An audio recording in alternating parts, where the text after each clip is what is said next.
नमस्कार, मैं हूं फैज आलम फैजी और आप देख रहे हैं टीवी 6 न्यूज नेटवर्क। हमारे खास कार्यक्रम चुनाव 24 में आपका स्वागत है। इससे पहले कि हम चर्चा की शुरुआत करें, दरअसल हम आपको पहले ही ये बता दें कि हम मध्य प्रदेश, राजस्थान और छत्तीसगढ़ के बारे में बात करेंगे, जहां चुनावी सरगर्मियां काफी तेज हो चुकी हैं। लेकिन आपसे उससे पहले एक अपील करना चाहेंगे। अपील यह है कि अगर आपने हमारे news channel TV 6 news network को सब्सक्राइब नहीं किया है तो इसे सब्सक्राइब जरूर कर लें। हमारे वीडियोस को लाइक करें, शेयर करें, बेल आइकन का बटन दबाना ना भूलें और कमेंट बॉक्स में जा करके कमेंट जरूर करें।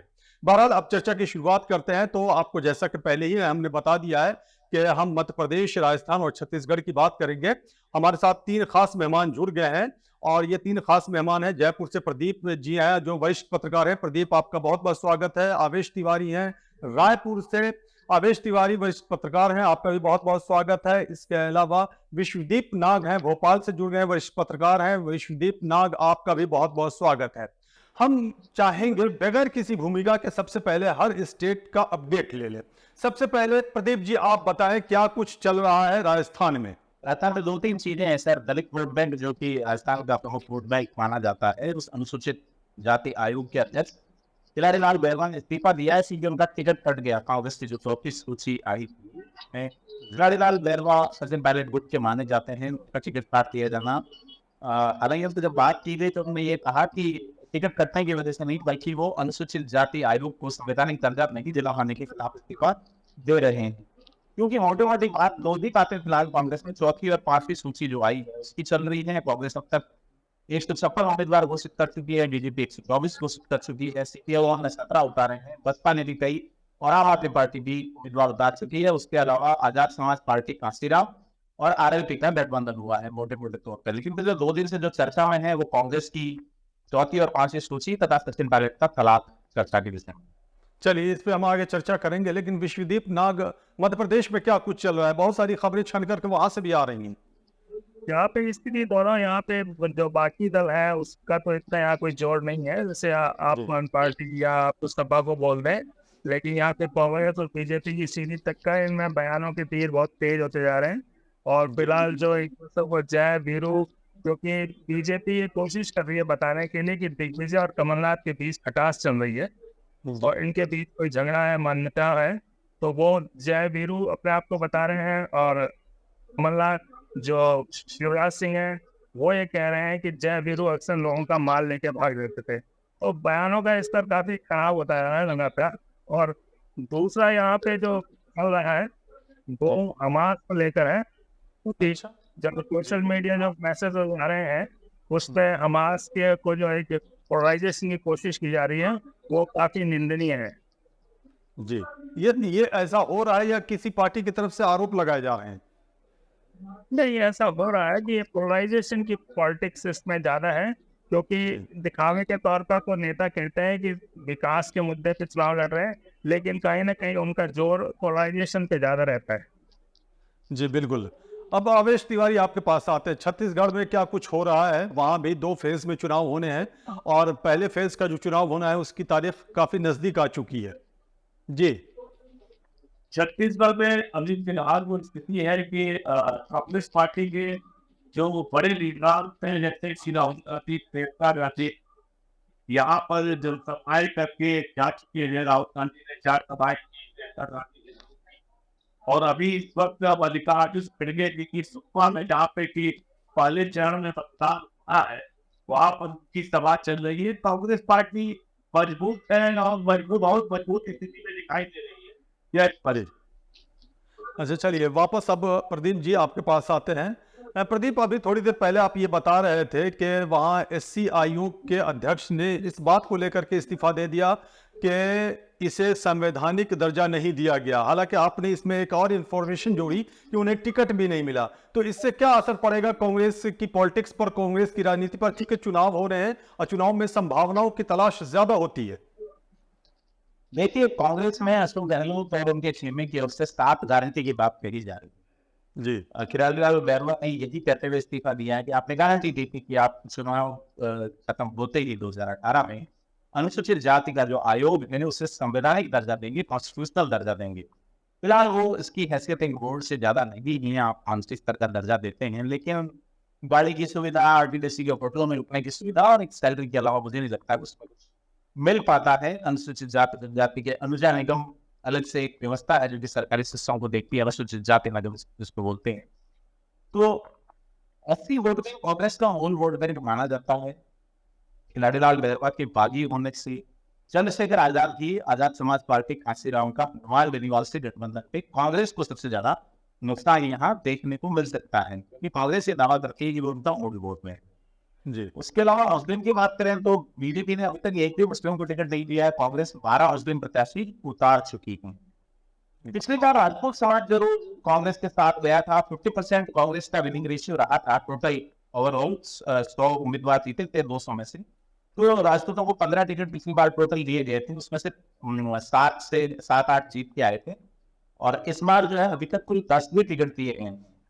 तो अलग अलग यहाँ की पॉलिटिक्स पूरी जाति के बेस पे हैं। यहाँ हमास या वो जो इश्यूज हैं स्टेट नेशनल इंटरनेशनल इश्यूज का ज्यादा इतना असर नहीं पड़ता। पहले बीजेपी जा रही थी, नरेंद्र मोदी के ही चेहरे थे, लेकिन उनको वसुंधरा वोट को तरजीह देनी पड़ी। और तिजारत प्रदीप, आपको रोकना चाहेंगे। वसुंधरा राजे सिंधिया का आपने जिक्र किया तो रोकना लाजमी हो जा रहा है, क्योंकि वसुंधरा राजे सिंधिया के बारे में ये कहा जा रहा है कि वो नाराज हैं। तो क्या ये नाराजगी अब भी है या नाराजगी खत्म हो चुकी है? नहीं, बीजेपी की बात में जो सूचियां आई उसमें वसुंधरा राजे के गुट के जो लोग हैं उनको अधिकांश को टिकट दिया गया। दूसरी सूची में तो लगभग पूरे के पूरे जो लोग थे उनको टिकट दिया गया है। वसुंधरा राजे से जुड़े जो लोग हैं ऐसे में, और उन्होंने कैंपेनिंग भी शुरू कर दी है अपने कैंडिडेट्स के साथ में, अपने प्रचार भी। ऐसा लग नहीं रहा कि वो नाराज हैं। वो अब इस दौड़ में है कि अपने लोगों को सर्वाधिक किस तरह से जिता के लाया जाए, ताकि फ्लोर टेस्ट हो या वहां जब विधायक दल की बैठक हो तो जो माथे गिनाने वाली बात आती है ना, तो वहां जो है जमहूरियत की जो तर्ज हुकूमत है उसमें बंदे गिने जाते हैं। इकबाल ने कहा था तो बंदे गिनाने के दौड़ में अपने लोग सबसे ज्यादा ये कोशिशों में सारे लोग जुटे हैं। मतलब कि आगे की भी तैयारियां अभी से शुरू हो गई हैं, हालांकि नतीजे अभी आने बाकी है। नतीजे के बाद की तैयारियां तेज होती दिखाई दे रही है। मध्य प्रदेश की अगर बात की जाए, अभी थोड़ी देर पहले आपने कहा कि हमास के वीडियो को, खास करके वहाँ जो गजा पट्टी है वहाँ जो हिंसा हुई है, बमबारी हो रही है इजराइल की तरफ से, उस वीडियो को दिखा करके तुष्टिकरण की कोशिश की जा रही है। बीजेपी का आरोप है। भारतीय जनता पार्टी के कैलाश विजयवर्गीय ने यह आरोप लगाया है। तो ये सिर्फ आरोप ही है, जैसा कि उस वक्त भी हमने पूछा था, या आरोप के बहाने कैलाश विजयवर्गीय दूसरे पक्ष में यानी कांग्रेस पर तो तुष्टिकरण का आरोप लगा रहे हैं, लेकिन वो भाजपा के लिए तुष्टिकरण की राजनीति को आगे बढ़ा रहे हैं? ऐसा कुछ नजर आ रहा है क्या? नहीं, ऐसा तो कुछ नहीं है। इसमें बेसिकली जो बीजेपी वाले वो ही कर रहे हैं। इसमें वो कांग्रेस को फिलिस्तीन के साथ जोड़ना चाहते हैं। फिलिस्तीन को और बीजेपी ने फिलिस्तीन को और हमास को मर्ज कर दिया है। उस स्टैंड को लेकर जो इंडिया का ऑफिशियल स्टैंड है उसको लेकर मर्ज कर दिया। तो ये कुछ कंफ्यूजन वाली स्थिति पैदा कर रहे हैं और ये कांग्रेस को कटघरे में उतारना चाहते हैं। तो विश्वदीप, ये बड़ा अजीब नहीं लगता है कि कहाँ फिलिस्तीन, कहाँ इजराइल, कहाँ हमास, कहाँ क्या, और यहाँ मध्य प्रदेश में एक राज्य का चुनाव हो रहा है, वहाँ इस तरह के मुद्दे उछाले जा रहे हैं? क्या इसका कोई इम्पैक्ट भी है क्या? अगर नहीं होता तो फिर ये मुद्दे उछाले भी नहीं जाते। नहीं, इसका इम्पैक्ट ये है कि शहरी क्षेत्र में जो मतदाता है, जो हमारे घरों में है, जो बेसिकली सोशल मीडिया से अपनी मानसिकता को बनाता है, उसको टारगेट करते हैं। जब आप देखते हैं अपने ग्रुप में, अपनी सोसाइटी में, अपनी बिल्डिंग्स में, अपार्टमेंट में, तो एक बड़ा टारगेट है। उनके वीडियोज आते हैं सपोर्ट में करने के लिए, और उसमें कांग्रेस को और एक पर्टिकुलर सोसाइटी को टारगेट करते हैं।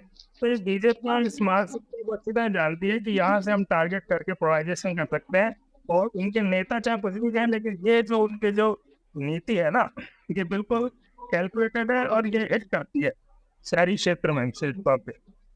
अच्छा, इसीलिए मैंने ये सवाल भी किया था कि दूसरे पर यह आरोप लगा करके कि वहाँ ध्रुवीकरण की कोशिश की जा रही है, खुद इस बहाने ध्रुवीकरण की कोशिश की जा रही है, ऐसा आपका कहना है? शायद जी, क्योंकि क्या है कि वो जानते हैं कि इससे मानसिकता बनती है और ये टारगेट जो दिमाग में जाता है वो अपने मतलब निर्णय बनाता है कि हाँ भाई ये चीज़ है, और ये क्योंकि कांग्रेस मुस्लिमों को समर्थन करती रही है, इसलिए इक्वेट किया जाता है दोनों चीज़ों को। बड़ा होचपोच वाली स्थिति है। लेकिन दूसरी तरफ भाजपा के नेताओं का यह भी बयान आया था, मैंने देखा है और कल देखा था मैंने, कि कांग्रेस मुसलमानों की बात तो करती है, लेकिन सिर्फ 2 उम्मीदवार उतारे हैं कांग्रेस ने, लेकिन भाजपा ने तो एक भी नहीं उतारे। तो इस तरह के इल्जाम क्यों लगाए जा रहे हैं भाजपा की तरफ से कांग्रेस पर? फिर कांग्रेस ने उम्मीदवार उतारे, 2 उम्मीदवार उतारे हैं, लेकिन ऐसा कोई नहीं है कि इसको लेके मुस्लिमों का विशेष तौर पे मामला हो, कुछ इस तरह से कांग्रेस उसको टारगेट कर रही हो, लेकिन ऐसा कुछ नहीं है। अच्छा, चलिए आवेश, आपके पास आते हैं। चूंकि मध्य प्रदेश से बिल्कुल जुड़ा हुआ राज्य है छत्तीसगढ़, थोड़ी देर पहले आपसे बात कर रहे थे तो आपने कहा था कि कई सारे नेताओं का यहाँ जमावड़ा है। जाहिर सी बात है, इलेक्शन का वक्त है तो जमावड़ा तो होगा ही, चुनावी भाषण तो होंगे ही होंगे। मल्लिकार्जुन खड़गे पहुंच रहे हैं या पहुंच गए हैं? अगर पहुंच गए तो क्या उन्होंने किसी चुनावी सभा को संबोधित किया है?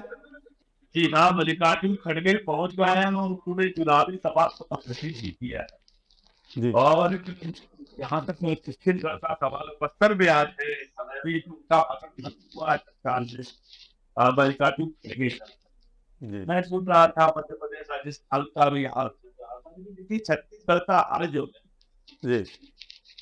और कांग्रेस का हाल, दोनों जो है मिजाज है इसका, वो देश से इतना बलक है कि जहाँ छत्तीसगढ़ का मिजाज पूरी तरह से अलग है, वही कांग्रेस का मिजाज जो है उसके बारे में कहा सुना सब जा रहा है। एक बात साफ नजर आई है कि पहली बार राहुल गांधी ने, पिछले मैं लगातार देख रहा हूँ, वो जो भाजपा के नेतृत्व पर चोट करते थे, उससे उन्होंने कास्ट जो पॉलिटिक्स है, ओबीसी की पॉलिटिक्स, उस पर शिफ्ट हो चुके, या स्पष्ट दिखाई दे रहा है।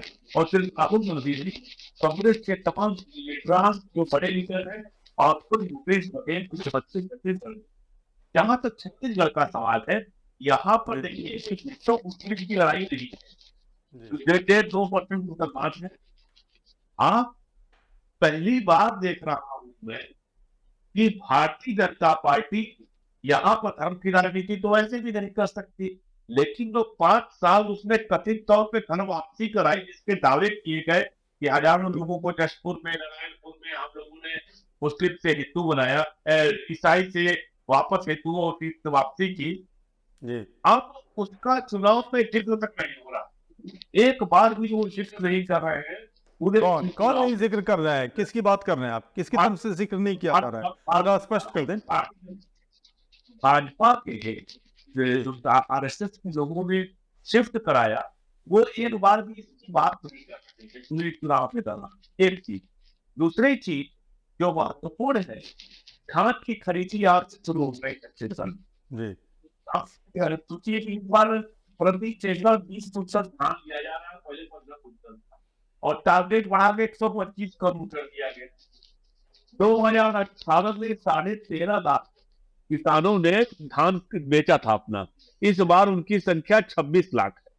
और आश्चर्य की बात है कि भारतीय जनता पार्टी इस इलेक्शन के समय में धान जो किसान बेचारा बेच रहा है, वो एकदम डिस्टर्ब हो गई है। कल बयान आया है, उन्होंने चुनाव आयोग को पत्र लिखा है कि जो OCI manager officer of incharge जो नियुक्त किया है कांग्रेस पार्टी ने, जो बहुत चुनाव से वो हमेशा रहते हैं, उनका कार्यकाल होता है, उनको हटा दिया जाए, नहीं तो चुनाव प्रभावित हो जाएगा। आप अंदाजा लगा सकते हैं भाजपा कितनी भयभीत है। अभी घोषणा पत्र आने दीजिए, इसमें अभी और चीजें भी होनी। तो ये घोषणा पत्र में देरी क्यों हो रही है? क्योंकि 7 तारीख को ही तो पहले चरण का चुनाव है, 1 तारीख हो गया। ये पहले आप वाला मामला चल रहा है कि पहले कौन करे और कांग्रेस पार्टी बीजेपी के बात करेगी, ये तय। लेकिन एक बात बता दूं कि कांग्रेस ने अब तक 17-18 घोषणाएं कर रखी। अच्छा, चलिए ठीक है, वापस जयपुर चलते हैं। प्रदीप, आपने अभी थोड़ी देर पहले जब हम लोग गुफ्तगू कर रहे थे, चर्चा कर रहे थे, तो राजस्थान के हवाले से आपने कहा कि बेनीवाल और चंद्रशेखर के बीच में गठबंधन हुआ है, जिसका असर चुनावी नतीजों पर पड़ेगा और ये नकारात्मक असर पड़ेगा कांग्रेस के लिए। क्या वाकई चंद्रशेखर जो है उनका असर है राजस्थान में? बेनीवाल का तो कुछ पॉकेट्स में है असर, लेकिन चंद्रशेखर का असर है? सर, बेनीवाल के पास अभी 3 विधायक हैं, जिनमें से एक उनकी खुद की जाति से, उनके सगे भाई हैं छोटे नारायण बेनीवाल जी, उस चुनाव में जीते थे, पहले वो खुद जीते थे। और 2 जो विधायक हैं वो दलित वर्ग से आते हैं। तो जहाँ जाट समाज बहुतायत में है, उस इलाके में अगर एचसी का कैंडिडेट आरएलके से उतरता है तो जाट समाज कहने में है, लेकिन मुझे पता है कि हनुमान बेनीवाल की जिस तरह का पिछले 2018 का इलेक्शन देखें तो उस इलाके में फिर सिवाल आरएलपी होगा, आजाद समाज पार्टी की केतली नहीं होगा। तो लगता है कि यहाँ से जो आजाद समाज पार्टी है वो कितने वोटों परसेंटेज लेके निकलेगी ये तो पता नहीं है, लेकिन आरएलपी ठीक ठाक परफॉर्म कर जाएगी और प्रभाव निकाल के लगेगी। जैसे जयपुर से सटी हुई बबरू सीट है, सिवाना सीट है, भाईतू सीट है, उसके अलावा जो दलित वर्ग से जुड़ी हुई सीटें बाड़मेर की जो पचपत्रा है समेत कई सीटें जो उन सीटों पे 74 सीट पचपरानी सॉरी, तो ये हो सकता है। इसके अलावा कांग्रेस ने जो टिकट बांटे हैं उसमें बड़ा जो चीजें आ रही है तो कि इतने बुजुर्ग लोगों को टिकट दिया है, इतने बुजुर्गों को जो कि अंतिम दौर में है अपने राजनीतिक करियर के, जैसे अमीन खान को दिया गया है, उसके अलावा दीपेंद्र सिंह शेखावत को दिया गया है, दयाराम परमार को दिया गया है, हरिमोहन शर्मा को बूंदी से टिकट दिया है। तो ये लोग यूथ जिनको एनकरेज करने की बात थी कि यूथ को आगे बढ़ाया जाएगा, वो चीज सिरे से खारिज हुई है। और यूथ में भी नया टिकट गौरव वल्लभ को दिया गया है, जो कि आपको याद होगा 2019 में हाँ, ये गौरव वल्लभ तो झारखंड में भी चुनाव लड़े थे विधानसभा का, ये अलग बात है, वोट थी उन्हें कांग्रेस के टिकट पर, और राजस्थान में भी टिकट मिला। 18,600 के आसपास वोट आए थे, रघुवरदास आ रहे थे वहां पे, आपको याद होगा, सरयू जो है वो जीते थे।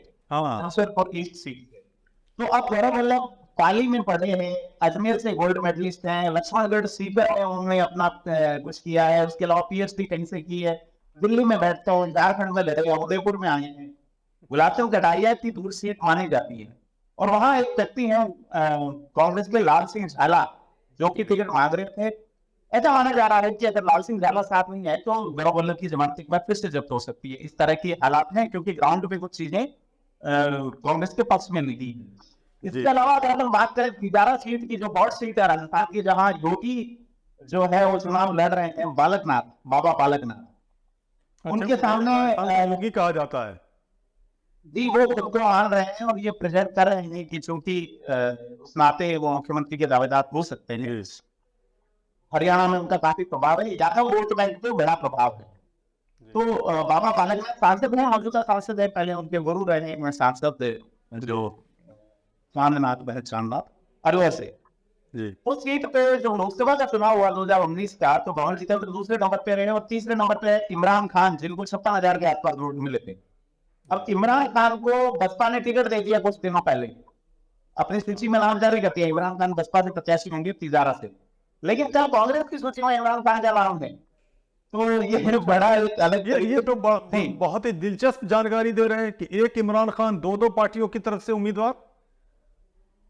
एक जो लोकसभा में बसपा से लड़ चुके हैं, अच्छा, फिर एक लड़ चुके हैं, फिर 23 के चुनाव में बसपा अपनी सूची में उन्हें विधानसभा का प्रत्याशी बनाती है तिजारा से, और उसके दूसरी टाइम कांग्रेस जारी कर देती है हमारे प्रत्याशी होंगे। प्रत्याशी के लिए जो लड़ रहे हैं तो इमरान खान कैसी टक्कर दे पाएंगे तिजारा से? इमामुद्दीन अहमद दोनों मियां चुनाव लड़ते रहेंगे हैं, दोनों मियां लोकारों के नवाब फैमिली से हैं, पूर्व नवाब फैमिली है उससे, और राजस्थान के चिकित्सा और स्वास्थ्य मंत्री रह चुके हैं। जैसी भाई से बात हुई, विश्वदीप जी जैसा बता रहे थे कि मुस्लिमों को टिकट और मौके कांग्रेस में टिकट खूब दिए जाते हैं, लेकिन यहाँ राजस्थान में 73-74 साल की कॉन्स्टिट्यूशनल पॉलिटिक्स में 37 साल ऐसे रहे जो मुस्लिम कैबिनेट में नहीं रहा कभी भी कोई। एक बार मुख्यमंत्री रहे हैं बरकतुल्लाह खान, उसके अलावा कांग्रेस ने जब दुर्गो मियां को चिकित्सा और स्वास्थ्य मंत्री बनाया था तो उस समय घुमरी देवी का कांड हुआ था जब राजस्थान में, तो अलाहाबाद ने कोशिश की कि अशोक गहलोत से इस्तीफा लिया जाए तो और राजस्थान में सरकार बदली जाए, लेकिन अशोक गहलोत तो इससे पहले ही भनक उलट के, और कांग्रेस एक मैसेज देना चाहती थी कि वो दुर्गो मियां यानी कि तिजारा सीट पर जिनका टिकट कटा है वो उस समय चर्चावत नेता थे, तो उनको सीएम बना दिया जाए। कांग्रेस पूरे देश में एक मैसेज दे कि यूपीए के तहत आप जो केंद्र में सरकार चला रहे हैं उनमें अल्पसंख्यक को एक और मौका दे रहे हैं मुख्यमंत्री बना रहे हैं, लेकिन अशोक गहलोत ने इससे पहले ही कैबिनेट का इस्तीफा दिलवा कर दुर्गो मियां का कर दिया। तो राजनीति राजस्थान की बड़ी गड़बड़ सी है, जादुई माहौल से कुछ भी नहीं कहा जा सकता है, बहुत ही उठा पटक वाला माहौल है वहाँ, और रास्ते बहुत उल्टे सीधे चल रहे हैं वहाँ राजनीति को लेकर के। विश्वदीप नाग, आप क्या कहेंगे राजस्थान के बारे में? आपने बहुत दिलचस्प जानकारियां सुनी और आप भोपाल में बैठे हुए हैं, क्या मध्य प्रदेश में भी कुछ इस तरह का नजारा देखने को मिल रहा है? क्योंकि चुनावी माहौल में, चुनावी मौसम में इस तरह के नजारे देखने को खूब मिलते हैं।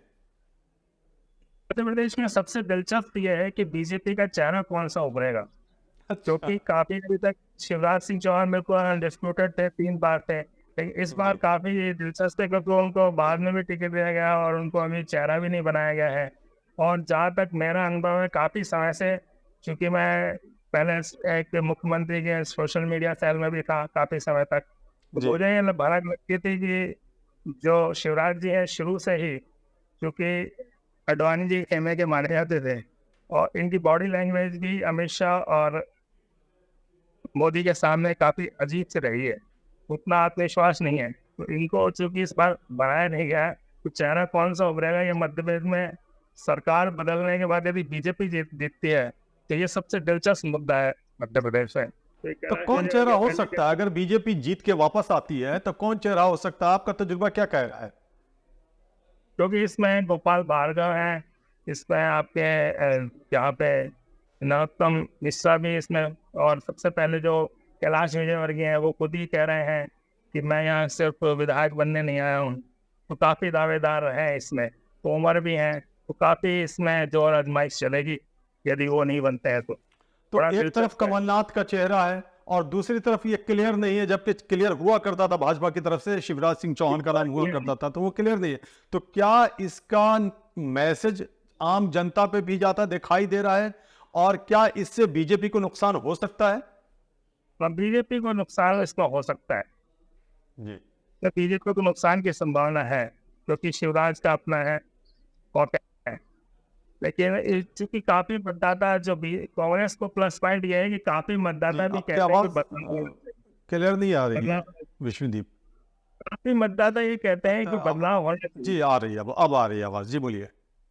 क्योंकि शिवराज जी का चेहरा मतदाता काफी समय से देख रहे हैं, लगभग 18-20 साल हो गए हैं, तो लोग यूं बदलाव चाहते हैं काफी, क्योंकि इन्होंने 29 ऐसा पाया जाता है कि उन्होंने 29,000 वोट पाए फिर अपने आपकी आवाज 18 बार बार आपकी आवाज डिस्टर्ब हो जा रही है विश्वदीप। हम आवेश जी। तिवारी के पास चलते हैं, रायपुर में आवेश तिवारी। क्या छत्तीसगढ़ में भी कुछ इस तरह के हालात हैं, इस तरह के माहौल है? क्योंकि आपने देखा जयपुर से प्रदीप जी बता रहे हैं, भोपाल से विश्वदीप जी बता रहे हैं, छत्तीसगढ़ का क्या नजारा है? क्या इस तरह की कुछ दिलचस्प जानकारियां हैं आपके पास? दिलचस्प ये है कि यह चुनाव 5 साल से ये विधानसभा चुनाव के लिए पूरी रणनीति नड्डा और शाह ने तैयार की, बाहर के नेताओं को बुला करके पूरे छत्तीसगढ़ की कमान दे दी और अचानक चुनाव की घोषणा होते ही कहा स्थानीय लीडरों से कि आप भिड़िए। अब है क्या, पूरे रायपुर में भारतीय जनता पार्टी ने नरेंद्र मोदी की बड़ी बड़ी तस्वीर लगा दी है और भाजपा के नेता कह रहे हैं कि नरेंद्र मोदी के नेतृत्व में चुनाव लड़ रहे हैं। अब मान लीजिए चुनाव अगर हार जाते हैं तो बेइज्जती किसकी होगी, आप अंदाजा लगाइए। और खाली इतना ही नहीं हो रहा है, पूर्व मुख्यमंत्री रमन सिंह ने अब लगातार, सोचिए कैसे हमले हो रहे हैं पार्टी के भीतर मोदी के ऊपर। प्रियंका गांधी ने घोषणा करी कि हम 500 रुपए की सब्सिडी देंगे सिलेंडर पे। प्रियंका गांधी के घोषणा करने के तत्काल बाद रमन सिंह ने कहा कि मोदी जी भी तो उज्ज्वला योजना लाए थे, जबकि उज्ज्वला योजना का सच पूरा देश जानता है। और हमें सिग्नल मिल रहा है पीसीआर से वाइंड अप करने का। तो आवेश तिवारी आपका भी बहुत बहुत शुक्रिया, प्रदीप आपका भी बहुत बहुत शुक्रिया, और विश्वदीप नाग आपका भी बहुत बहुत शुक्रिया हमसे जुड़ने के लिए और विस्तार से तीनों राज्यों के बारे में बताने के लिए। तो रायपुर से आवेश तिवारी थे जिन्होंने छत्तीसगढ़ के हालात बताए, चुनावी हालात की बात कर रहे हैं हम। और प्रदीप जयपुर से जुड़े, उन्होंने राजस्थान के चुनावी हालात के बारे में बताया, चुनावी मौसम के बारे में बताया। और विश्वदीप नाग भोपाल से जुड़े, उन्होंने मध्य प्रदेश के बारे में बताया कि मध्य प्रदेश में क्या कुछ चल रहा है, चुनावी माहौल बना हुआ है, जाहिर सी बात है। तो हम आपसे लगातार रूबरू होते रहेंगे, इस पर चर्चाएं करते रहेंगे। फिर हम चुनावी 24 में आपके सामने हाजिर होंगे कुछ और मेहमानों के साथ, या कुछ और पत्रकारों के साथ, या जो हमारे वरिष्ठ सहयोगी हैं उनके साथ, और हम पल पल की आपके पास जानकारी पहुंचाते रहेंगे। बहुत सारी जानकारियां अभी हमने पहुंचाई है, कुछ दिलचस्प जानकारियां अभी आपको मिली हैं। तो अब हमें वक्त इजाज़त बिल्कुल भी नहीं दे रहा है, लेकिन जाते जाते एक बार फिर से अपील करना चाहेंगे, अगर आपने पहली बार में हमारी अपील यानी शुरू में हमारी अपील को नहीं सुना हो तो फिर से सुन ले। विनती है आपसे कि अगर आपने हमारे news channel TV6 news network को सब्सक्राइब नहीं किया है तो इसे सब्सक्राइब ज़रूर कर लें, हमारे वीडियोज़ को लाइक करें, शेयर करें और बेल आइकन का बटन दबाना ना भूलें। और ख़ास करके कमेंट बॉक्स में जा कर के कमेंट ज़रूर करें। नमस्कार।